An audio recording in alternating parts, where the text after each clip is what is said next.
आपल्याला सर्वांना माहितच आहे, येणाऱ्या 20 मेला आपल्याला लोकसभेची निवडणूक आणि मतदान होणार आहे। लोकसभेची निवडणूक लागलीच आहे।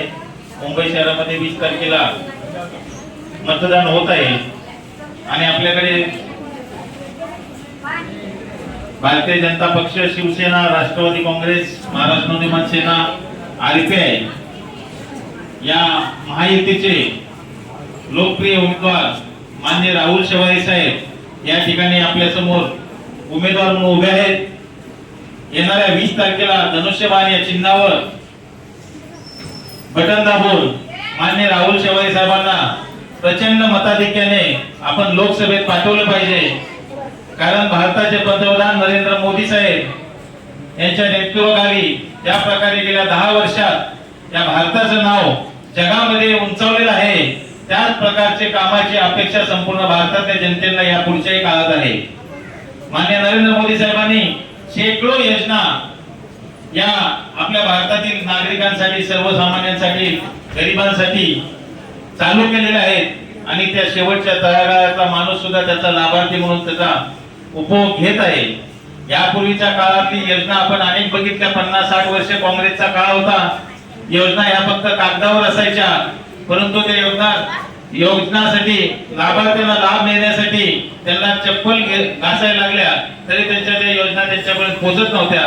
परंतु आपण या ठिकाणी महिलांसाठी असेल, मुलींसाठी असेल, युवकांसाठी असेल, ज्येष्ठ नागरिकांसाठी असेल किंवा शेतकऱ्यांसाठी असेल, ज्या ज्या योजना त्यांच्यासाठी राबवलेल्या आहेत त्या पारदर्शकपणे प्रत्येक नागरिकाला त्याचा लाभ होताना आपण बघत आहोत।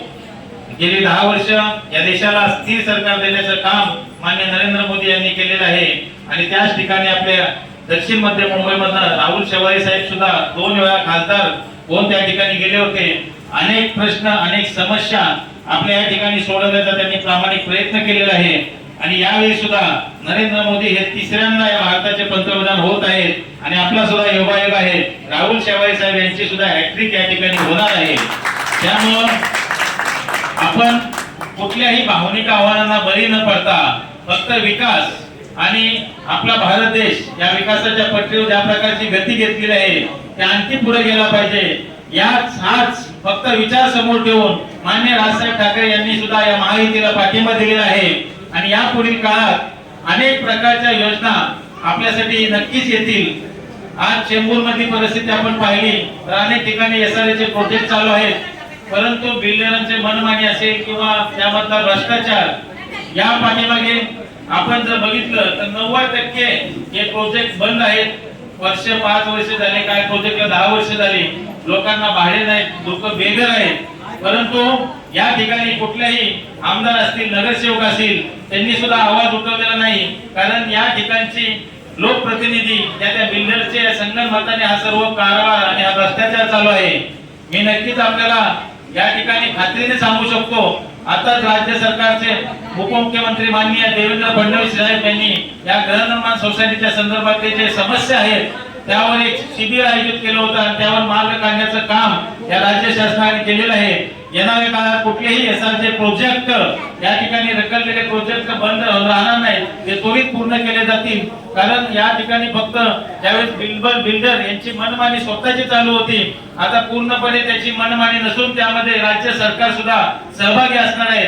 त्यामुळे येणाऱ्या काळात एसआरच्या ज्या अडचणी आपल्याला भेडसावत आहेत या नक्कीच आपल्या पूर्ण होतील आणि पुढच्या इलेक्शनला नक्कीच तुम्ही बिल्डिंग मध्ये असाल या प्रकारची मी आशा व्यक्त करतो।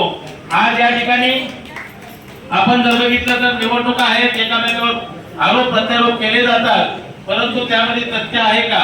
कोणत्या प्रकारचे आरोप केले जातात? खरं तर विकासावर बोलायला पाहिजे। विकासावर बोलायला नसल्यामुळे कुठेतरी गुजराती मराठी वादविवाद पुढे आणायचा, कुठेतरी भावनिक आव्हानं करायची, पक्ष फुटलेला मुद्दे पुढे आणायचे, परंतु या सगळ्या गोष्टी ही वेळ आली का याचा सुद्धा विचार नागरिकांनी केला पाहिजे। त्यामुळे खरोखर आपल्या भारताला सशक्त बनवण्यासाठी, एक सशक्त राष्ट्र बनवण्यासाठी आपलं मतदान या ठिकाणी 20 तारखेला माननीय राहुल शेवाळे साहेब यांना देऊन त्यांना प्रचंड मताने आपण लोकसभेत पाठवूया। गेल्या 2 निवडणुकांमध्ये चेंबूर मधून या लोकसभा मतदारसंघातून सर्वात जास्त मताधिक्य शेवाळे साहेबांना चेंबूर विधानसभेतून झालेलं आहे आणि त्यापेक्षाही जास्त मतदार आपण या चेंबूर विधानसभेमधून यावेळी देऊ आणि त्यांना मानाचं स्थान त्या लोकसभेत आपल्या चेंबूरच्या वतीने आपण त्यांना पाठवण्याचं करू. आपण अनेक अफवा ऐकतोय, हे सरकार आलं 400 पार झालं तर या देशाची घटना किंवा देशाचं संविधान बदललं जाईल अशा प्रकारच्या विरोधकांना म्हणजे या अफवा पसरवण्याची वेळ आलेली आहे. परंतु खरोखर या देशामधली संविधान किंवा घटनेमध्ये बदल करायचा कोणी प्रयत्न केला असेल हे सुद्धा नागरिक आपण सगळेजण बघत असतो. आज या ठिकाणी डॉक्टर बाबासाहेब आंबेडकरांनी दिलेली घटना ही सूर्य चंद्र तारे असोपर्यंत अजरामर राहणारी आहे. त्यामुळे कुठलाच राजकीय पक्ष तेवढी हिंमत नाही की बाबासाहेब आंबेडकरांची घटना बदली करू शकतो. त्यामुळे अशा अफवाला बळी न पडता फक्त विकास हा एक मुद्दा लक्षात ठेवून येणाऱ्या 20 तारखेला माननीय राहुल शेवाळे साहेबांनी यांना मतदान करावं अशी मी आपल्याकडे विनंती करतो. जय हिंद, जय महाराष्ट्र, जय भीम.